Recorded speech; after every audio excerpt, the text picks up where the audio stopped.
The day I walked into that party, expecting to find joy in the celebration of my grandson's 8th birthday, I had no idea that it would mark the beginning of a betrayal so deep it would tear apart everything I thought I knew about love, family, and trust. The wounds of losing my husband were still fresh, but nothing could prepare me for what was to come. Stay tuned and don't forget to subscribe and tell me where you're watching from. I'd love to hear your thoughts. I remember the day clearly. It had been a little over a year since Harold passed. His absence still echoes through every room of this house, this life we built together. I was a woman of 72, but inside, I still felt like I was holding on to the last threads of a life that had slipped away too soon. The days felt long and empty without him, and nothing seemed to fill the void. I would wake up, wander through the house, and try to keep myself busy, but no amount of cleaning or gardening or baking could silence the ache in my chest. But despite the weight of grief that threatened to bury me, I tried. I tried to keep going. I even tried to reach out to Daniel, my only son. He had always been distant, but after Harold's death, I wanted to be there for him. I wanted us to hold on to each other. I didn't want to lose him too. So when Leo's 8th birthday rolled around, I thought it would be the perfect chance to show him that I still mattered. I wanted to be there for him. I wanted to be part of his life. "Are you sure you want to go, Mom?" Daniel's voice echoed in my head as I stood in the kitchen, holding the invitation. His words were like a slap in the face, but I hid the sting behind a forced smile. "Of course I want to go," I said, trying to sound upbeat. "It's Leo's birthday. I haven't seen him in weeks." Daniel was silent for a moment, and then he muttered something under his breath. "I just don't want your sadness to ruin the mood." Sadness. That was what he called it. It was more than that.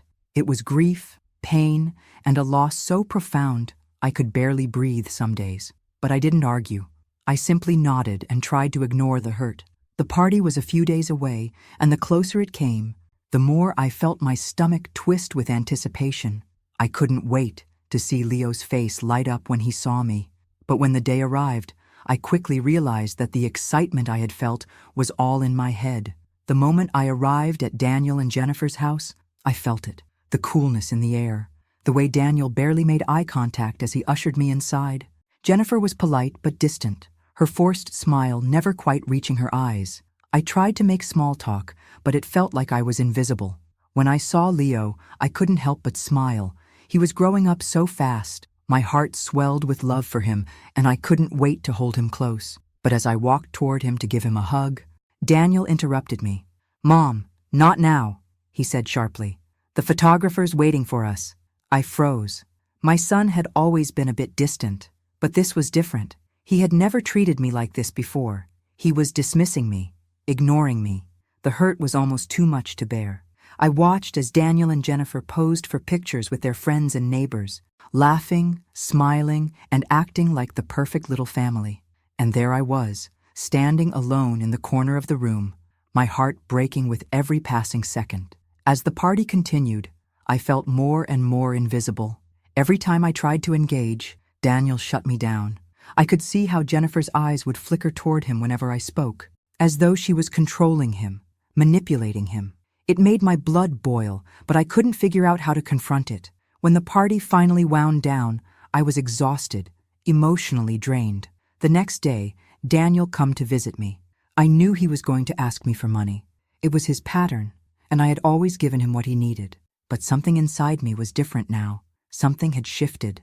I couldn't keep enabling him, especially not when he treated me like this. As I sat there, silently watching him play with Leo, I felt a strange sense of resolve building inside me.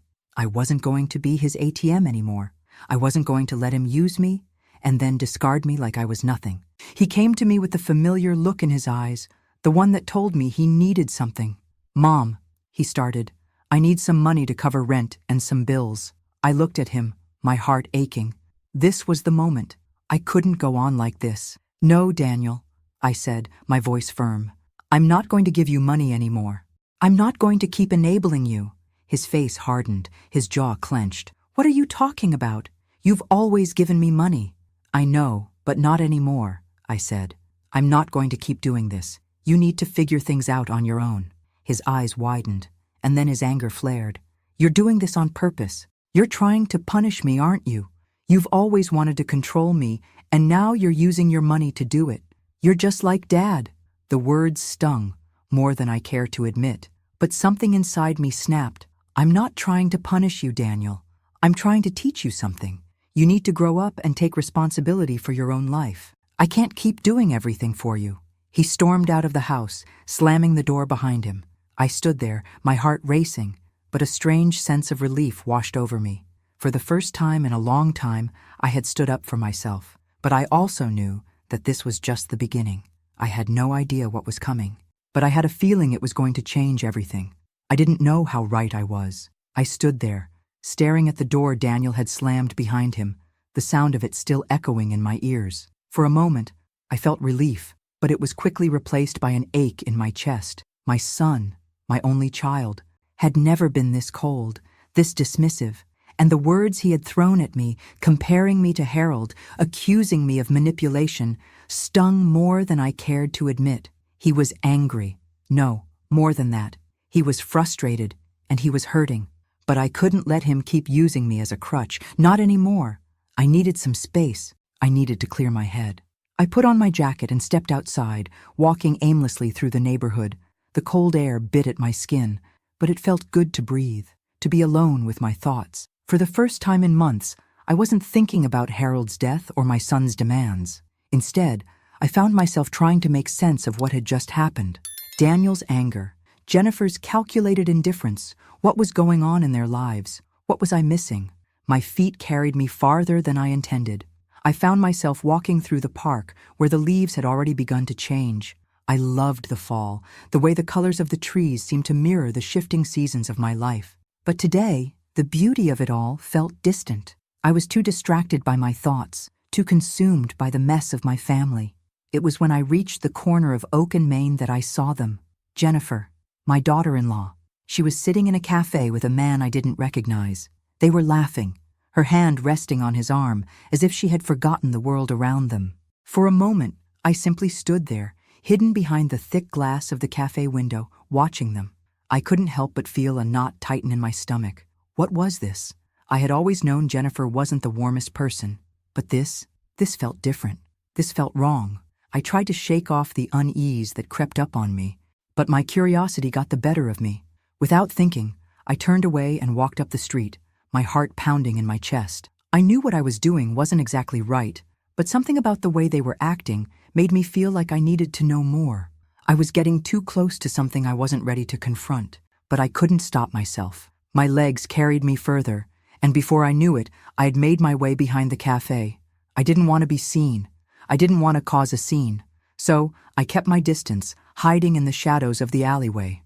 Through the small opening between two buildings, I watched as Jennifer and the man stood up, gathered their things, and walked out of the cafe.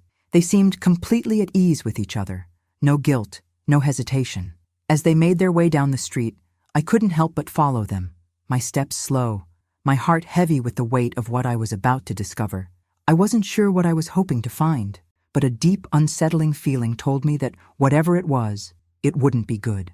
They turned the corner and entered a hotel, their laughter still floating in the air as they walked inside. I stayed where I was, my feet rooted to the ground, my mind racing. I couldn't move, couldn't breathe. It was like the world had stopped spinning, leaving me frozen in time. Then, as if to confirm my worst fears, I saw it. Jennifer kissed him. She kissed him right there, on the street, before they went inside the hotel. The reality of it hit me like a ton of bricks. My daughter-in-law was cheating on Daniel, and this man, whoever he was the one she was giving herself to. I couldn't believe it. I felt like I was going to collapse right there on the sidewalk. All I could think about was Daniel, my son. How was he going to react to this? How could I tell him? How could I possibly break his heart like this? I knew that I had to tell him. I had to. There was no other choice. This was something he needed to know. But the thought of telling him, of seeing his face when he learned the truth, made me feel sick to my stomach. I tried to push the fear away as I walked back to my car. The drive home was a blur, my mind a whirlwind of thoughts. What was I going to say? How was I going to do this? How? I could feel the weight of the secret pressing down on me. I knew it would destroy whatever little was left of my relationship with Daniel, but I couldn't ignore it. Not now. When I finally got home, I sat down in the living room, staring at the empty space Harold had left behind. The quiet was suffocating, and all I could hear was the echo of Jennifer's laughter, the sound of her lips meeting that man's, the sound of my world shattering.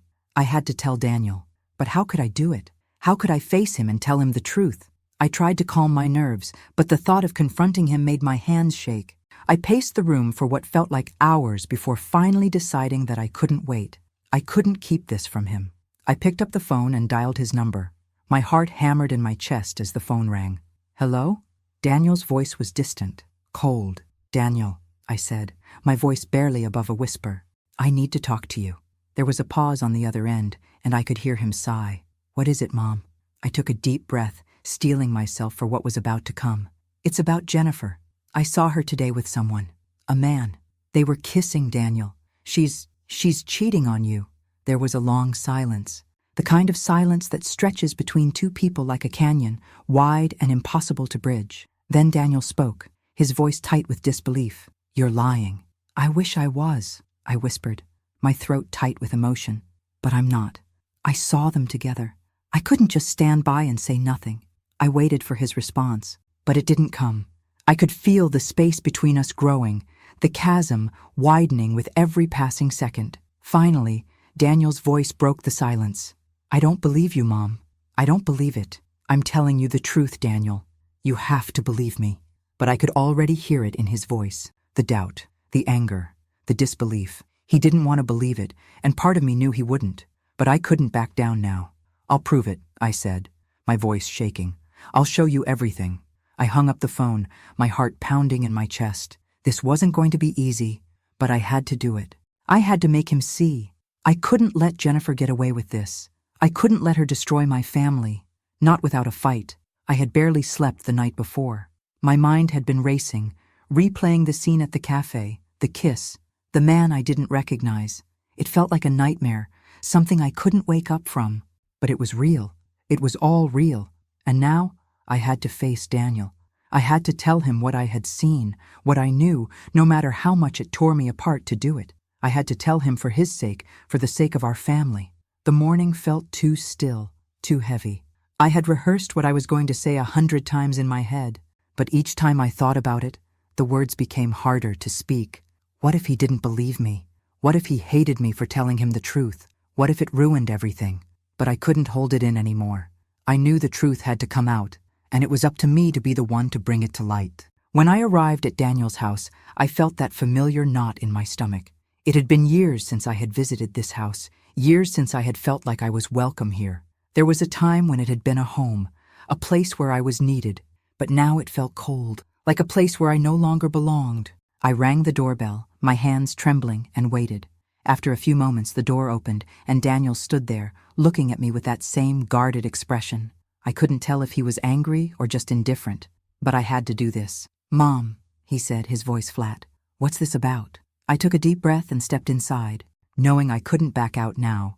Daniel, I need to talk to you about Jennifer. He frowned, clearly irritated. What about her? I don't have time for this. I saw her today, I said, my voice trembling despite my best efforts to sound calm. She's cheating on you. I saw her with another man. They went into a hotel together. I watched them. You're lying, Daniel interrupted me, his voice rising. This is ridiculous. Why are you doing this, Alice? What do you want from me? Stop trying to make me look like a fool. He shook his head in disbelief, his hands clenched at his sides. You've always been the drama queen. But this is too far. You're just trying to hurt us. I felt a sting in my chest. I wasn't trying to hurt him. I was trying to help him, to open his eyes to what was right in front of him. But the more I spoke, the more he pushed me away. I'm not lying, I said, fighting to keep my voice steady. I saw her. Daniel, I'm telling you the truth. Daniel's face reddened and his jaw tightened. He looked as if he was about to say something more, but then the door to the other room creaked open. Jennifer. She stood in the doorway, her eyes wide with shock, and then she quickly masked it with a smile that didn't reach her eyes. She had heard everything. Oh, Alice, she said, her voice dripping with false sweetness.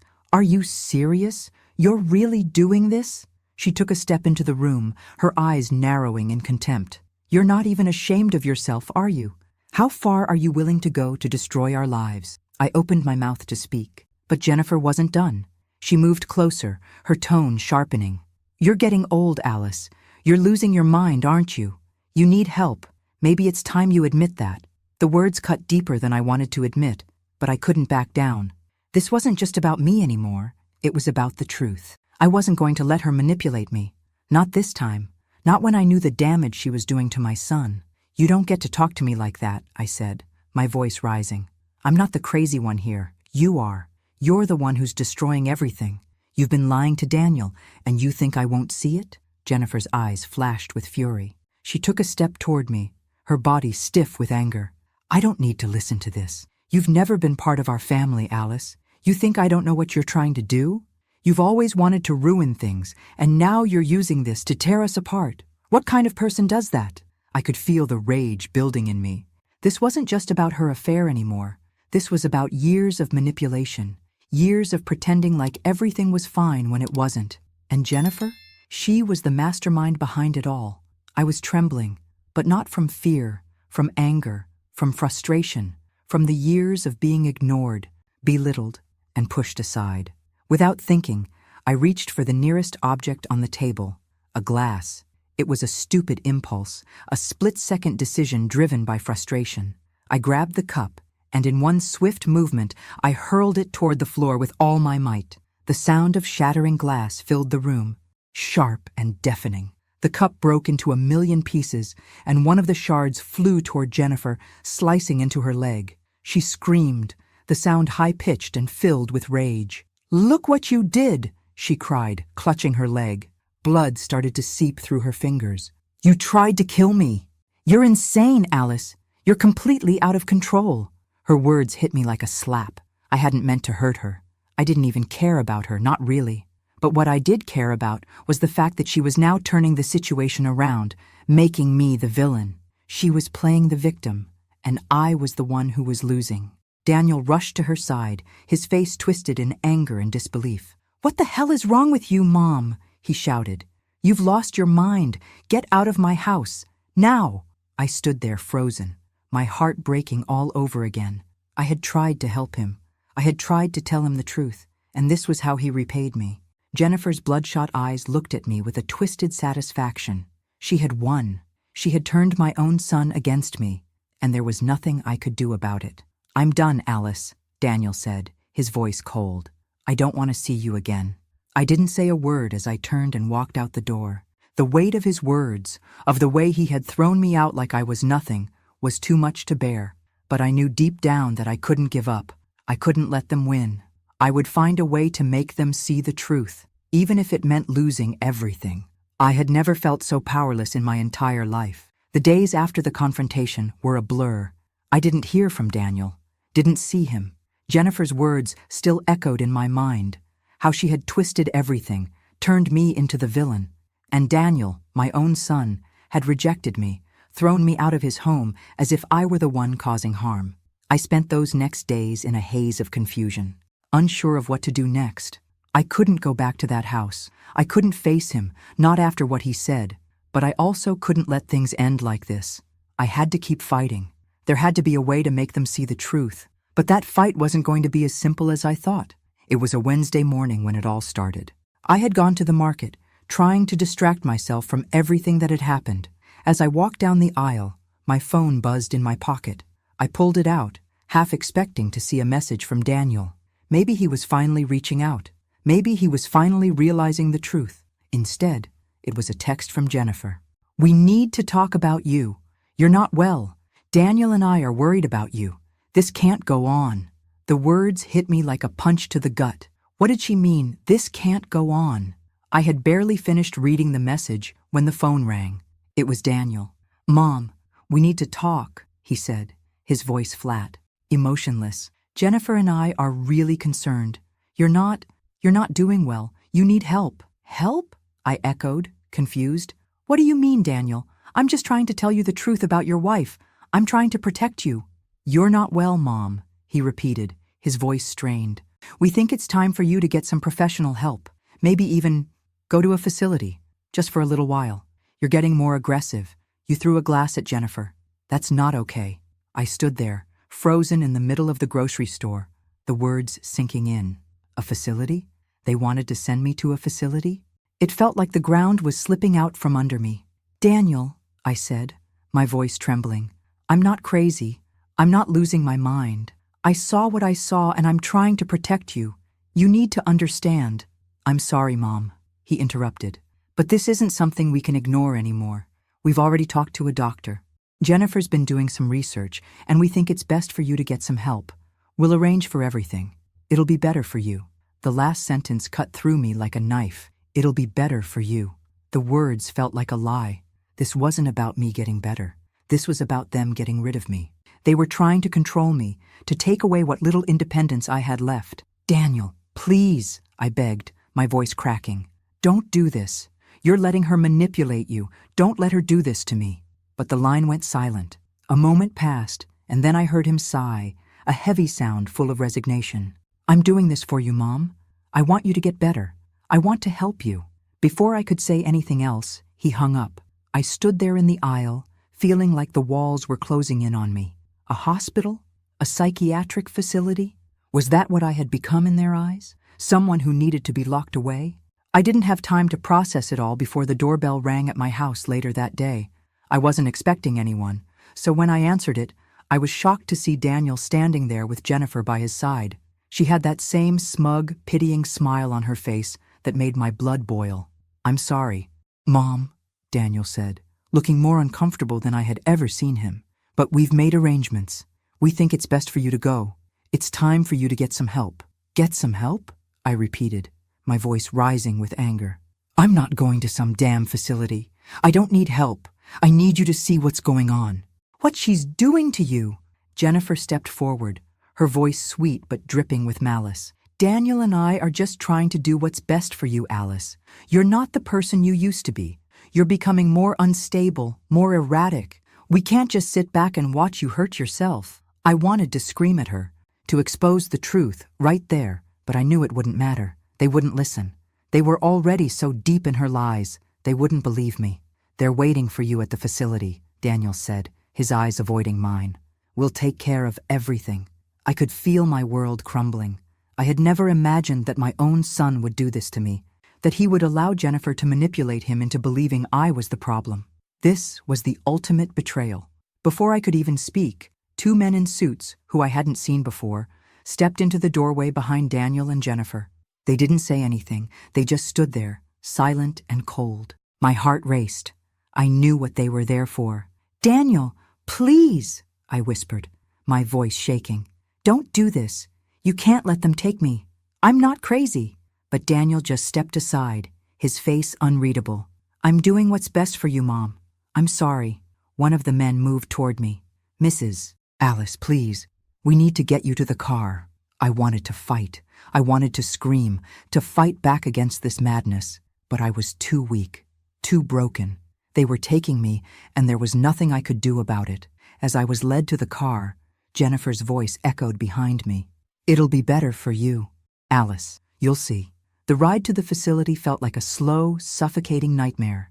I was trapped. I had no control, no voice. The tears I had held back for days finally spilled over as I sat in the back seat, staring out the window at the world I was being taken away from.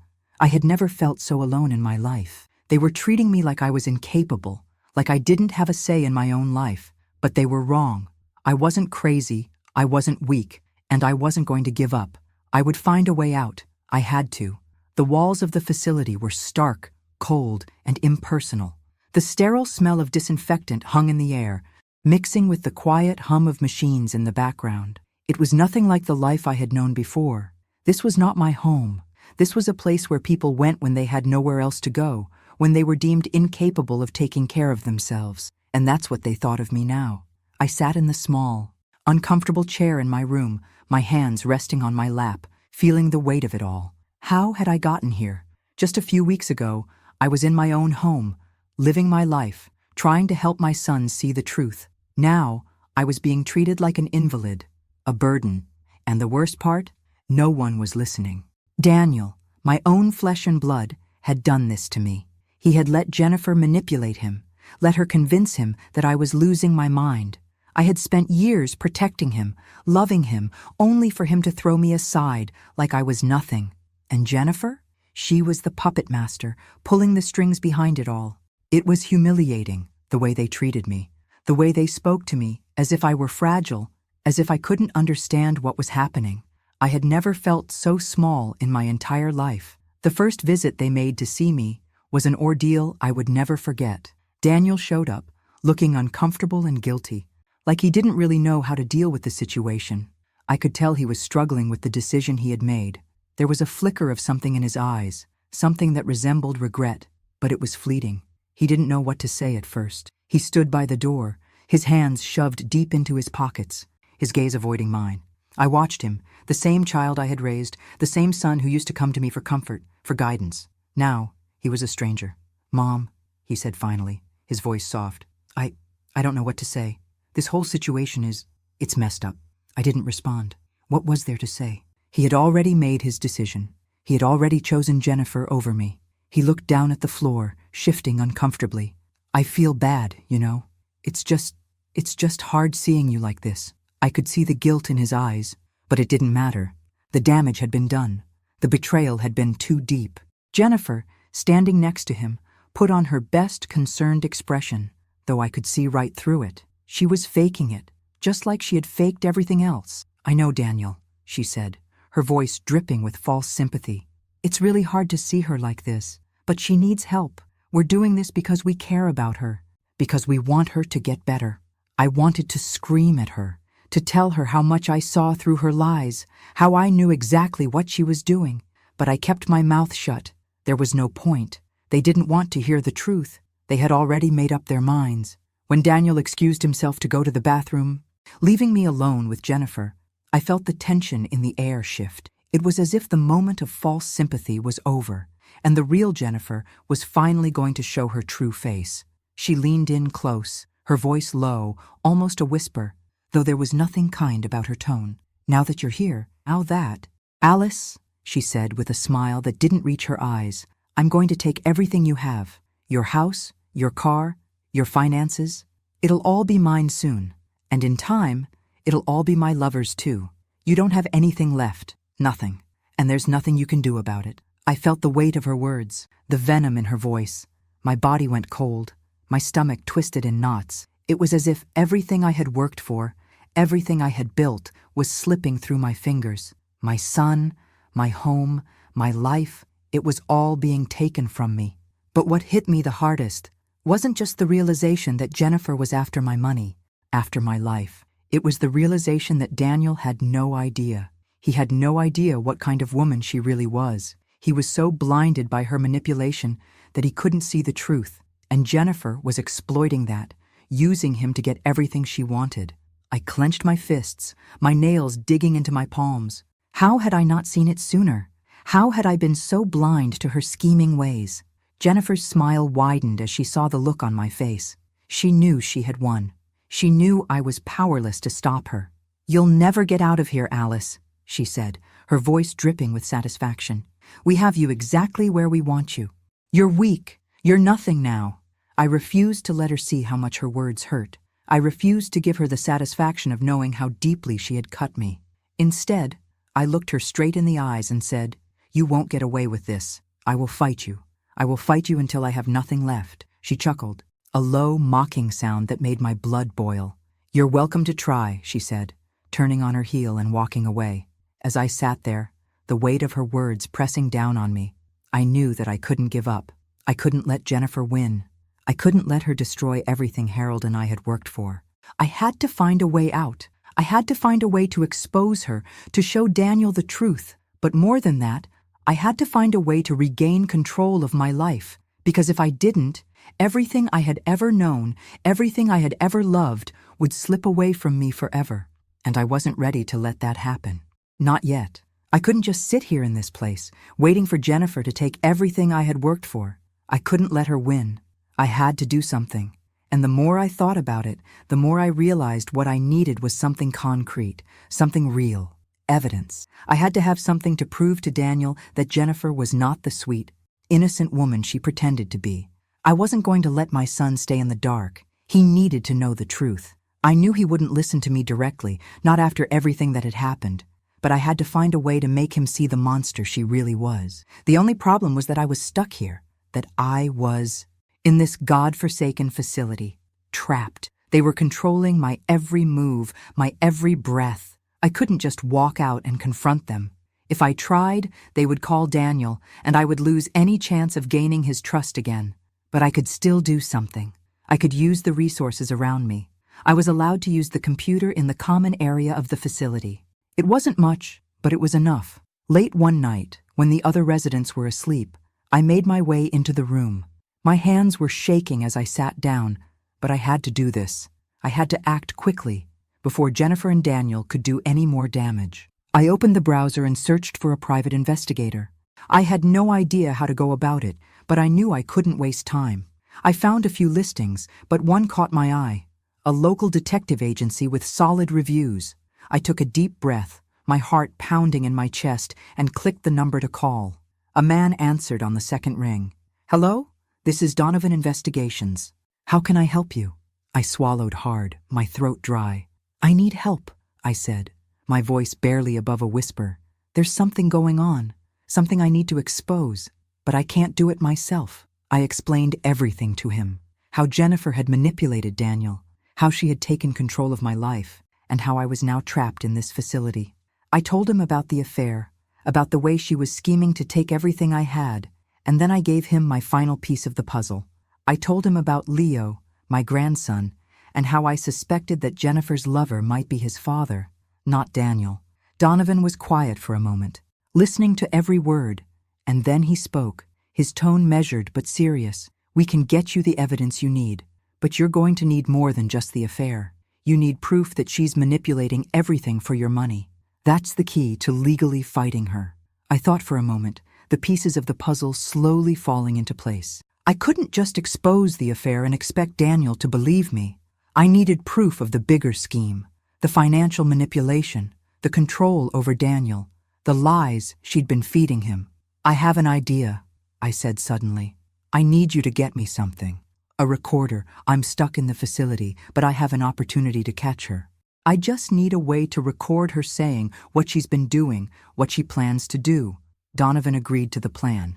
He would send me a recorder, and I would find a way to get Jennifer to slip up. But the hardest part was yet to come. I knew that if I tried to escape, they would immediately call Daniel. And if he came, Jennifer would be right behind him. I needed them to come to me, to confront me, but I needed to have the upper hand. The only way to get what I needed was to force Jennifer into a situation where she would reveal herself, where she would expose her manipulations. The plan started to take shape. The sound of my footsteps echoed in the hallway as I paced back and forth, my mind swirling with the details of my plan. Everything had to go perfectly. One wrong move, and I could lose everything. But I had no choice anymore. Jennifer thought she had won, but I was going to turn the tables on her. I was going to expose her once and for all. The plan was simple. I had to make a scene. I had to make them think I was desperate enough to try to escape this hellhole. If I could get their attention, make them think I was losing control, it would force them to act, and that would get Daniel here. Jennifer, too. They would come, and that was when I would have my chance to record her, her true self, her lies, her manipulations. So I made my move. I slammed the door to my room, throwing some of my belongings onto the floor as loudly as I could.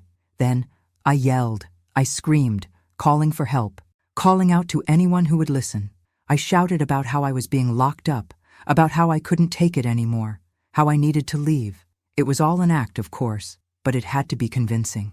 I could hear the footsteps of the staff rushing down the hallway, their voices rising in alarm. But I didn't stop. I needed them to panic. I needed them to call Daniel. I needed them to bring him here, with Jennifer by his side. And just as I had hoped, within minutes, the phone rang at the front desk. I didn't need to hear the conversation to know what was happening. They were calling him.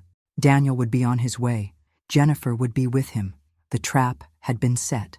A few minutes later, I heard the sound of the door opening. Daniel walked in, his face a mix of confusion and frustration, as if he had been pulled away from something important. Jennifer stood beside him, her face perfectly composed, the fake concern still plastered on her features. "Mom, what the hell is going on?" Daniel asked, his voice filled with irritation. "What is this? Why are you acting like this?" I could see the tension in his shoulders, the way he shifted his weight as he looked at me.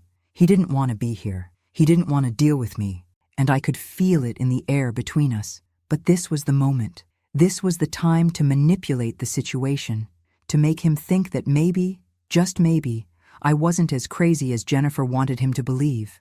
I took a deep breath, forcing my face into a mask of regret.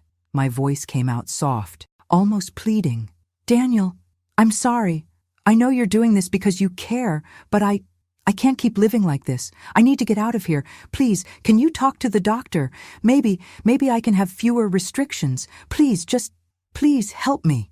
For a brief moment, I saw a flicker of guilt in his eyes. I could see it, the confusion, the remorse. He hated seeing me like this. He hated that I was in this place, but he was so blinded by Jennifer that he couldn't see that it wasn't my fault. It wasn't me. It was her. But I couldn't say that. Not yet. Daniel didn't respond right away.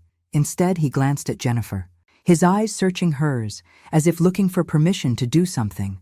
That look alone told me everything I needed to know. Jennifer had him under her thumb. She was the one pulling the strings, and I was nothing but a pawn in their twisted game. After what felt like an eternity, Daniel sighed.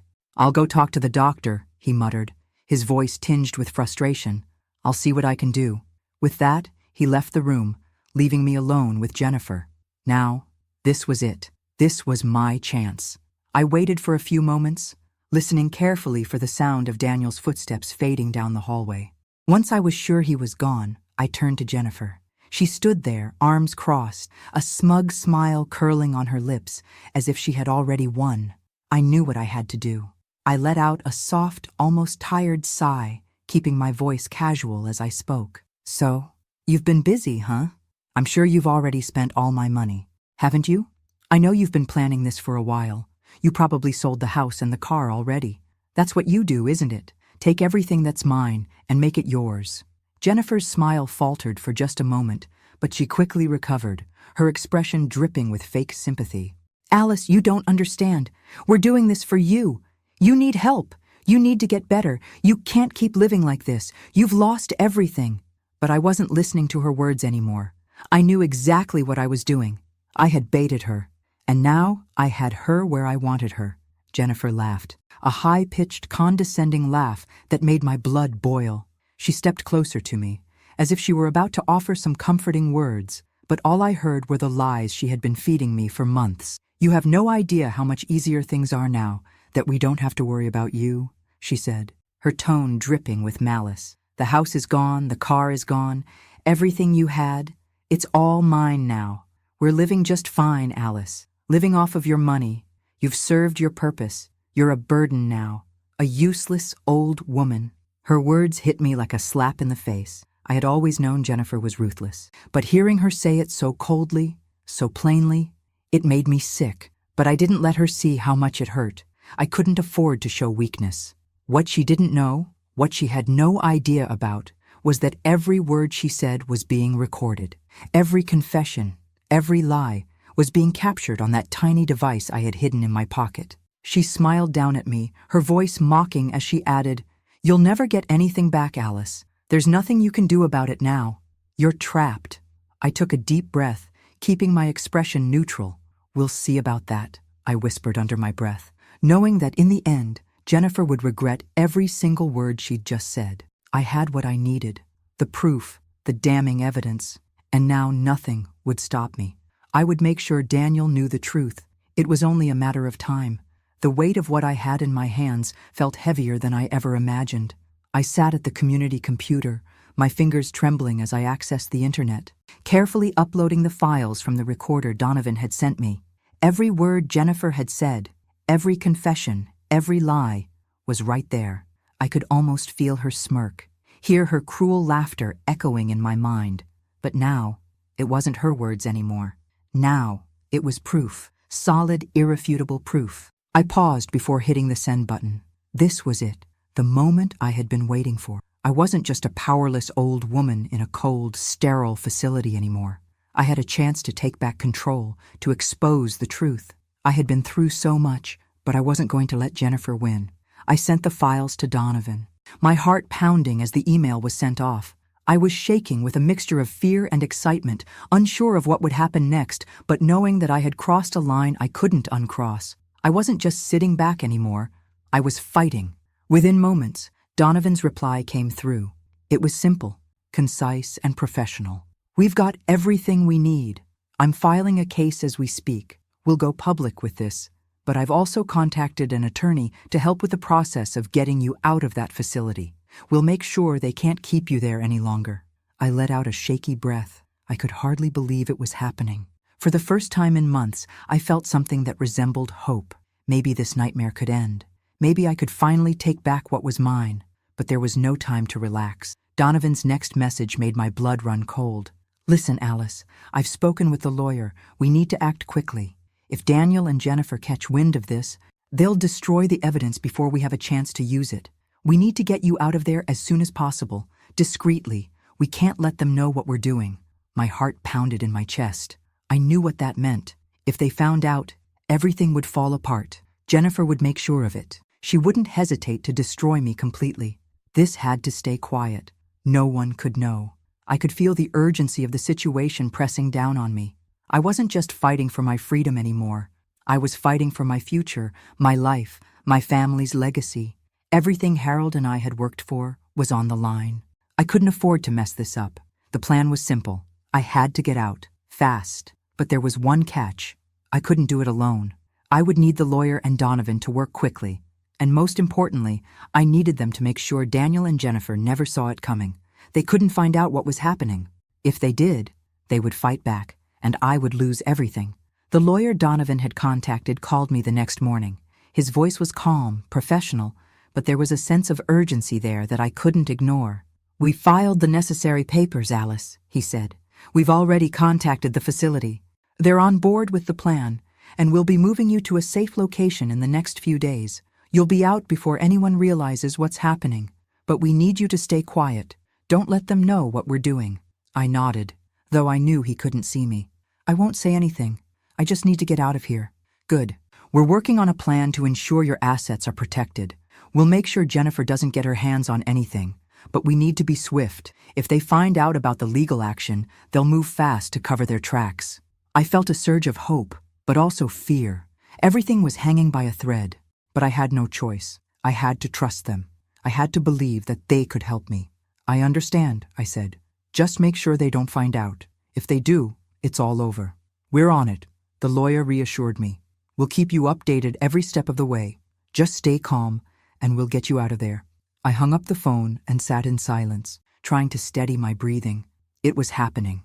I was going to get out of here. But the fear gnawed at me. What if something went wrong?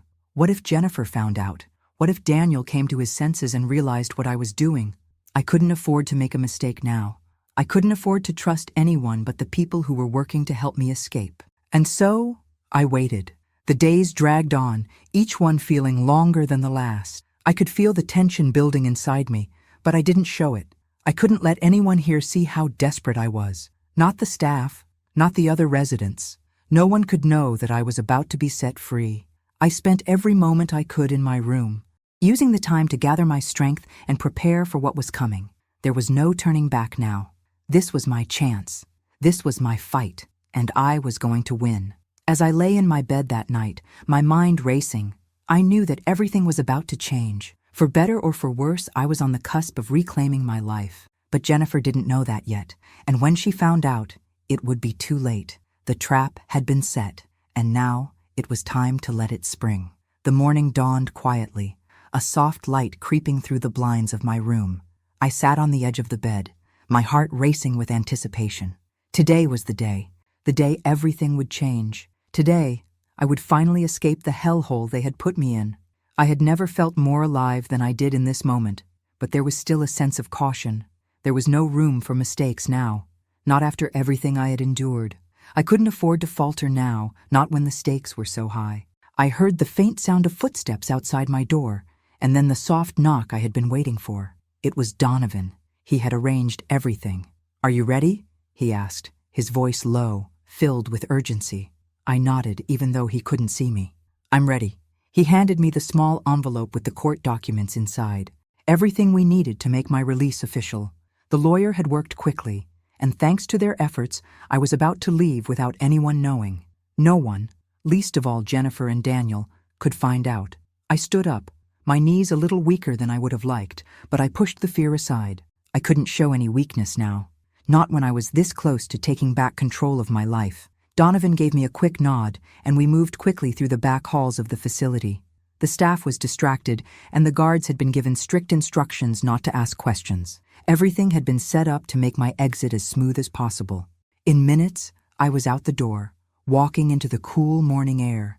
The world felt different now, like I was seeing it for the first time after years of being trapped in darkness. For the first time in what felt like forever, I could breathe. I could think. I was free, but I wasn't done yet. I still had one last thing to do. Donovan and I climbed into the car he had arranged for me, and as we drove through the city, I could feel the tension building in my chest. I had a plan, and it was time to put it into motion. I had to go to Daniel's house. I had to show him the truth. I had to expose Jennifer for what she was. I didn't know how Daniel would react. I didn't know if he would believe me. But I knew one thing for certain. I couldn't let Jennifer get away with it. Not after everything she had done to me, to him, to our family. When we arrived at Daniel's house, I didn't hesitate. I walked up to the door with determination, the envelope containing the damning evidence clutched tightly in my hand. I rang the doorbell and waited. A few moments later, the door opened. There stood Daniel, looking surprised, but still as distant as ever. His eyes widened when he saw me, standing there in front of him. "Mom?" he said, his voice filled with confusion. "What are you doing here?" "I'm here to show you the truth." "Daniel," I said, my voice steady, "I'm here to show you everything Jennifer's been hiding from you." He stared at me for a long moment, clearly unsure of what to say. I could see the hesitation in his eyes, the faintest flicker of doubt. But Jennifer was already there, standing behind him, her smile tight and forced. "What's this about?" she asked, her voice dripping with false sweetness. I didn't answer her. Instead, I stepped into the doorway, my eyes fixed on Daniel. "Do you really want to know what's been going on behind your back?" I asked him, my voice soft but firm. "Do you want to know what your wife has been doing?" Daniel's face hardened, but there was a flicker of fear in his eyes. I knew this was difficult for him to process. He had built his life with Jennifer, trusted her with everything, but now the truth was undeniable. I pulled out the small recorder and pressed play. The sound of Jennifer's voice filled the silence of the hallway. "The house is gone. The car is gone. Everything you had, it's all mine now. We're living just fine, Alice. Living off of your money. You've served your purpose. You're a burden now. A useless, old woman." I saw Daniel's face go pale as he listened to the recording. The shock was evident on his face, his mouth opening and closing as if he couldn't find the words. Jennifer's expression twisted into one of panic, but it was too late. The truth had already been revealed. "That's not what it sounds like," Jennifer said quickly, her voice rising in defense. "You don't understand, Daniel. Alice is just—" But Daniel cut her off, his voice trembling with disbelief. "Shut up, Jennifer. Just shut up." I handed him the envelope with the financial documents inside. He took them, his hands shaking as he opened them. I could see the realization dawning on him as he read the pages. The proof of Jennifer's betrayal, her manipulation, her scheming, all of it was there, black and white. There was no denying it anymore.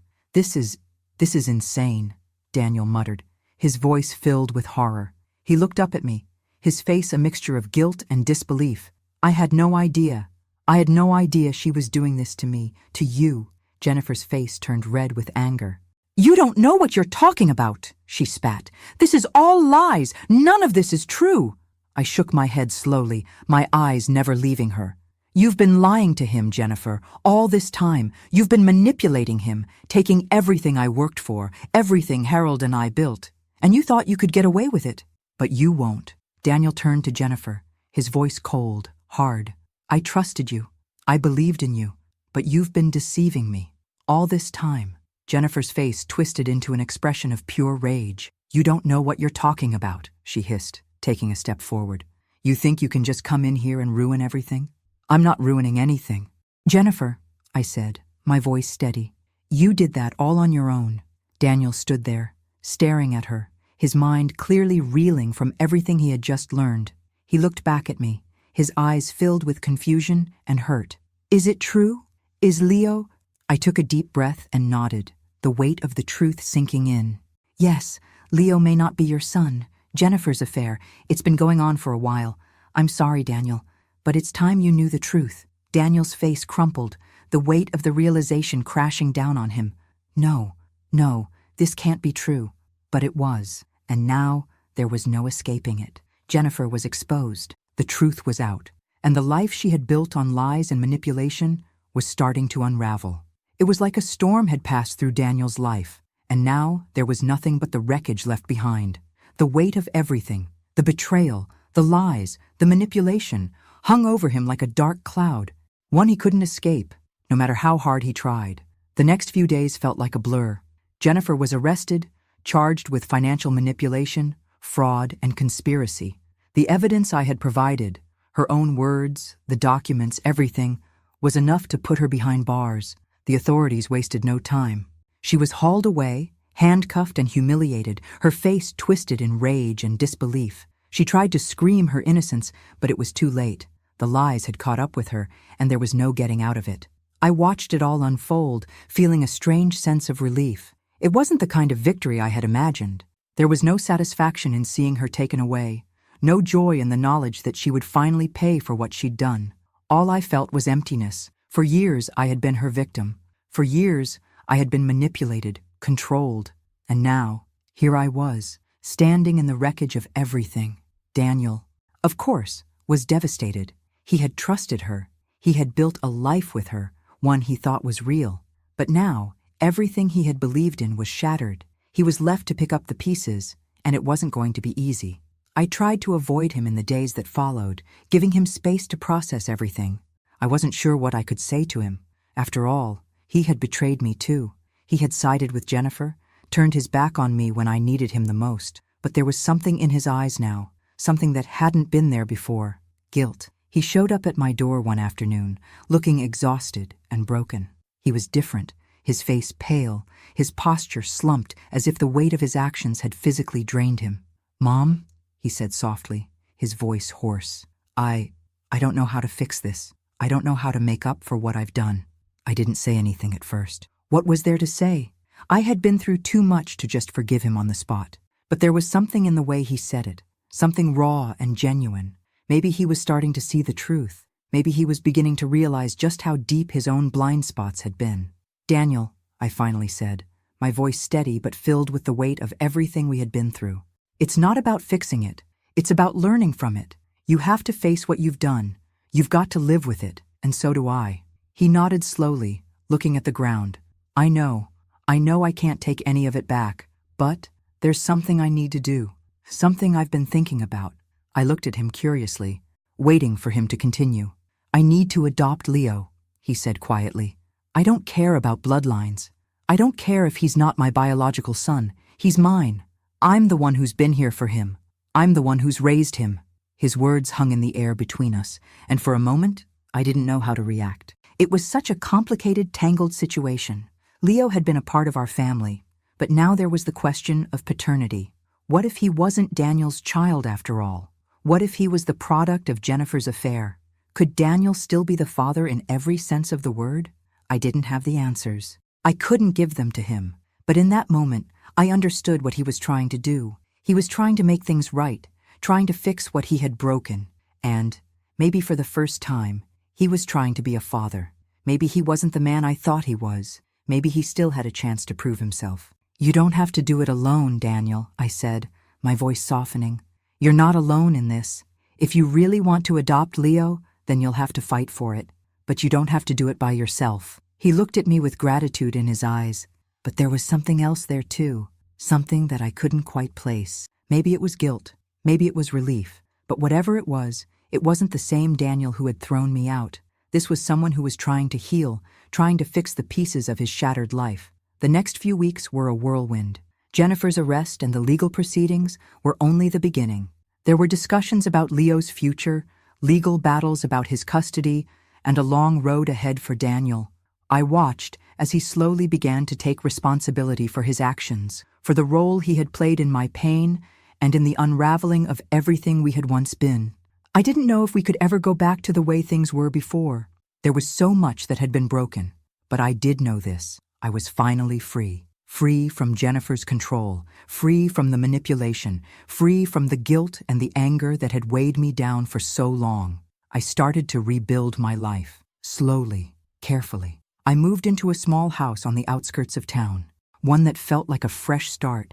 It wasn't much, but it was mine, my space, my home. I didn't have to share it with anyone.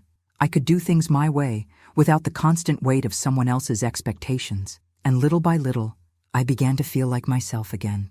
I started spending time with friends I had lost touch with, getting involved in activities I had neglected for years. I even began volunteering at the local shelter, helping others who had been through struggles like mine. As for Leo, I didn't have all the answers, but I knew that, in the end, love wasn't defined by blood. It was about who showed up for you, who stood by you through the hardest times. And right now, that person was Daniel. He and I had a long road ahead of us, but I was ready to walk it, one step at a time. Jennifer might have thought she could take everything from me, but what she didn't realize was that you can't steal what someone has inside them. Strength, resilience, the will to keep going, no matter how much life tries to knock you down. And I was still standing. I always would be. I decided to start my life again, in a new house. It wasn't grand or extravagant, but it was mine. A modest, 2-story house on the edge of town, with a small garden and a cozy front porch. I had picked it out myself, every detail considered, every room reflecting what I had longed for. A space that was truly my own, free from the manipulations of the past. I had done it. I had reclaimed what was mine. The past few months had been a blur of change, legal battles, new beginnings, healing old wounds. But now, standing here in front of this house, I realized something profound. I had rebuilt my life. Not just the house, not just my finances, but my sense of self. The woman I was before, the one who had been swallowed up by grief, by betrayal, by neglect. She was gone.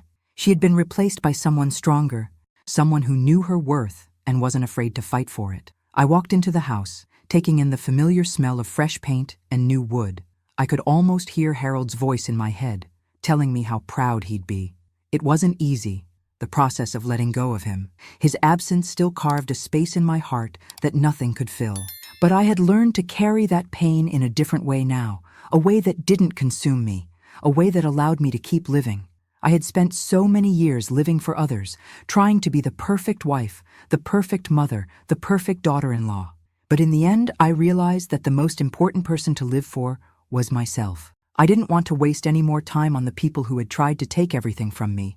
I had let go of the guilt, the resentment, and the anger that had consumed me for so long.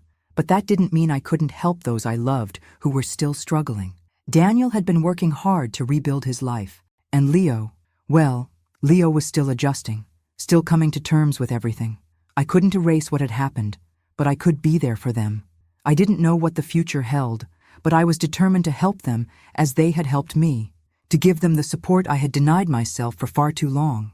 It was an early Saturday morning when Daniel came by, looking tired but a little lighter than he had before. His relationship with Jennifer had crumbled completely, and though the process of healing wasn't easy, I could see the change in him. He was starting to realize the gravity of his choices. The guilt, I could see, was still there, but it was no longer his defining trait. "I've been thinking a lot about Leo," he said, as we sat in the small living room of my new home. "I'm doing everything I can to make sure he's okay, but I don't know if I'm enough. I don't know if I'm enough to be the father he needs." I could see the concern etched into his face, the uncertainty in his eyes. He was trying, that much I could see, and maybe, just maybe, he would become the father Leo needed him to be. "You are enough, Daniel," I said softly, my voice full of a confidence that I had earned the hard way. "You've always been enough, and I know it's hard, but I'm here for both of you. I know you'll make mistakes along the way, but you'll learn from them. You'll be a good father to Leo, but you have to start believing in yourself." He nodded, looking down at his hands. "I'm sorry, Mom," he said, his voice thick with emotion. "I don't know how to make up for everything. I don't know how to fix it. You don't have to fix it." "Daniel," I said, reaching over and taking his hand, "but you can make it right, and that starts with being there for him, being present. I'm not saying it will be easy. It's going to take time, but you'll get there." Daniel didn't speak for a moment, just sat there quietly. Then he looked up at me, a small, tentative smile playing at the corner of his lips. "Thanks, Mom. I don't know where I'd be without you." I smiled back, feeling the warmth of his words settle into my chest. I had always been there for him, but now he was starting to find his way, and that made everything worth it. Later that afternoon, Leo came over to visit. He was still a little distant, still working through his emotions, but when he saw me standing there in the doorway, something in his eyes softened. "Hi, Grandma," he said quietly, his voice a little unsure, but there was a spark of something in him. Hope, maybe. I knelt down to his level, my heart swelling with love for this child who had been caught in the middle of so much chaos. "Hey, Leo. I'm glad you're here." He smiled shyly and stepped into my arms for a hug. It wasn't perfect, but it was a start, and that was enough for me. We spent the afternoon together, and I could feel the distance between us shrinking. Slowly, we were beginning to rebuild our relationship. The pain of the past would never completely disappear, but I had learned to carry it differently. With time, I had started to see the beauty in the little things again, the way Leo's laugh filled the room, the quiet moments I shared with Daniel, and the peaceful solitude of my new home. As the evening drew to a close, I sat on the porch, watching the stars begin to fill the sky. It was quiet now, peaceful, and for the first time in a long time, I felt like I could breathe again. The loss of Harold would always be with me. It was a grief that ran deep and never truly went away. But I had found a way to live with it, to honor it, and to keep moving forward. I wasn't the same woman I had been. I was stronger now, more independent, and I knew that no matter what the future held, I had the strength to face it. I had learned that it was never too late to start over, to rebuild, to find joy again. And for the first time in years, I felt truly free. A new chapter was beginning, and I was ready to live it. Thanks for listening. Don't forget to subscribe and feel free to share your story in the comments. Your voice matters.